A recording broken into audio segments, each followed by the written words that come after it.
I do not think you would see a vast increase in drug taking. Most people would still choose not to do it. Yep. But those who do it would no longer, for exploring their own consciousness responsibly as adults, would no longer face these heinous prison sentences. And look what you do to the cartels.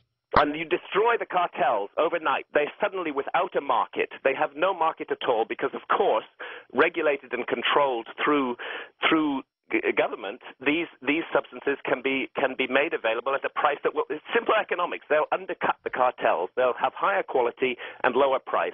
Overnight, the cartels are out of business. They can't do that anymore. And there's no more drug wars. Everything, all that horrible miasma of awful human behavior where we are willingly handing over our young people to the worst people on the planet would be gone. And instead, hopefully, wise advice through our society, friendly advice, not advice backed up by vicious draconian punishments, but friendly advice that we understand and accept would be available to us. And the classic example of this, I realize we're getting far from our topic. Let's come back real soon. We'll come back to it. But the classic example is tobacco. Look at the vast fall in the consumption of tobacco over the last 20 years. That's happened because people have been given good, honest information about tobacco, which they have believed, and they've made the rational decision as adults to stop smoking cigarettes. That's what we need to do with drugs. If drugs are truly harmful, let's give them the information and let's trust adults to realize that, the way they've done that with tobacco. Tobacco was never illegal. Smoking cigarettes was never punished by 30 years in prison. And yet the consumption of tobacco has fallen. On the other hand, the consumption of all hard drugs has vastly increased in the last 40 years. Therefore, any logical person can see that the present policy isn't working and we need a change of direction. And philosophically, if we respect the integrity and the sovereignty of the adult, then we have to respect the adult's right to explore his or her own consciousness. Because if I'm not sovereign over my own consciousness, then I'm not sovereign over anything, and it's a waste of time to talk about freedom. It's a total waste of time to talk about it. So there's my rant over, George. Let's get back to the subject. And what is there in the consciousness that they want us to hide?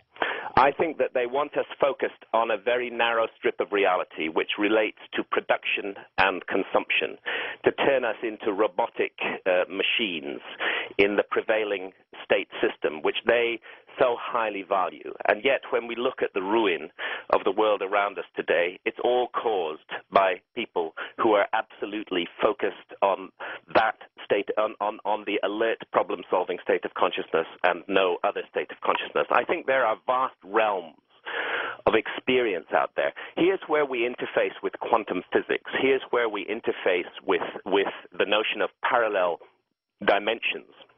And honestly, if I were to put money on it, I would bet that the UFO abduction phenomenon and its connection, because you raised this a moment ago, with fairies and with spirits that shamans encounter, that all of this is about the possible range of human experience. And most of us, most of the time, don't encounter so-called aliens or spirits or fairies because our consciousness is narrowly focused into the alert problem-solving mentality. But if we allow our consciousness to expand, if we consider the brain itself as an instrument with which we study reality, we're used to the idea of telescopes and microscopes. We will increase our ability to peer into the minuscule realm with microscopes, and we'll increase our ability to peer into the vast distances of space with telescopes. And we're quite used to enhancing our senses with mechanical devices.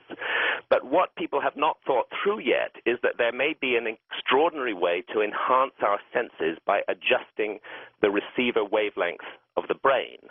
And that, in my view, is what happens in altered states of consciousness. So the experiences we have in those states of consciousness are not illusions and your brain on drugs.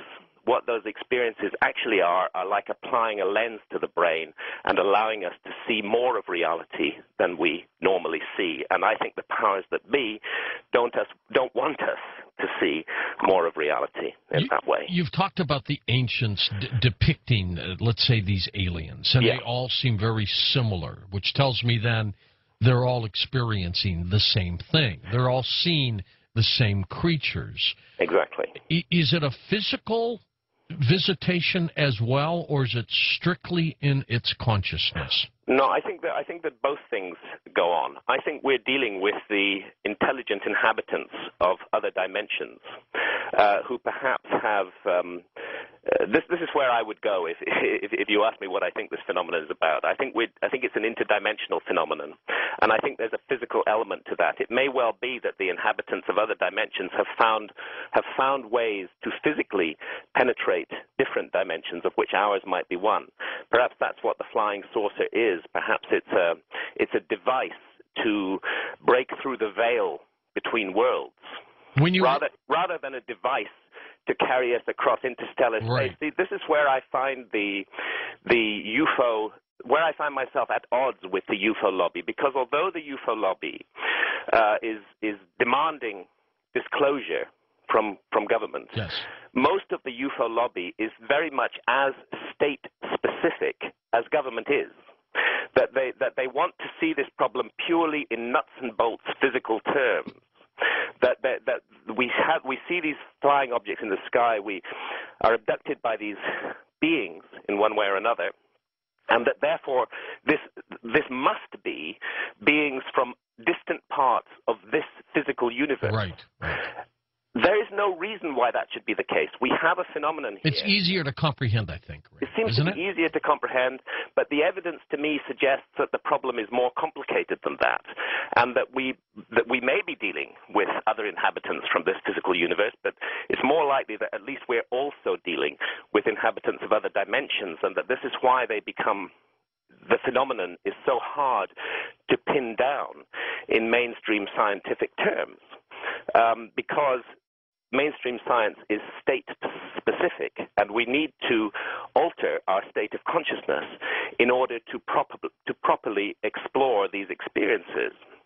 And this is why in Supernatural, I devote quite a lot of the book, a few chapters, to exploring the work of Dr. Rick Strassman at the University of New Mexico and the extraordinary experiences that his volunteers had under the influence of DMT, dimethyltryptamine. The first federally approved program to give DMT to human volunteers was undertaken by Rick Strassman in the 1990s. And the information that came out of that study was so mind-blowingly extraordinary and cast such a new and different light on the alien abduction phenomenon that I don't think anybody who claims to be interested in UFOs and alien abductions should ignore it. They have to take it into account. It should be regarded, this area of exploration should be regarded as an additional weapon in our armory for exploring the UFO mystery. It is fascinating, Graham, how so many experts in the field of ufology begin to change from believing that they were exclusively physical to more dimensional, like you're beginning to say. Let's talk about that when we come right back on Coast to Coast AM. Graham Hancock, on one end, I want to believe that there is a physical UFO presence, that there are extraterrestrials on other planets throughout this galaxy, for example, in this universe, and that they have advanced themselves beyond us. They have learned a propulsion system. They've learned how to bend space and time, and they're coming here. To me, that's kind of romantic. Yet the dimensional theory, which is growing now, is, especially when you talk to physicists like Michio Kaku, who talk about the parallel universes now. I guess it's very possible that that's where they're coming from. I do personally think that that's what's going on, and I do think that there is a physical element to it, that it isn't only confined to the realm of consciousness. And it may be, indeed, also on top of that we are having visitations from other physical beings like us in this physical universe who've just mastered interstellar propulsion. I'm not ruling that out. I'm just saying that I think we ought to widen the investigation to explore these other possibilities, which may not be mutually exclusive.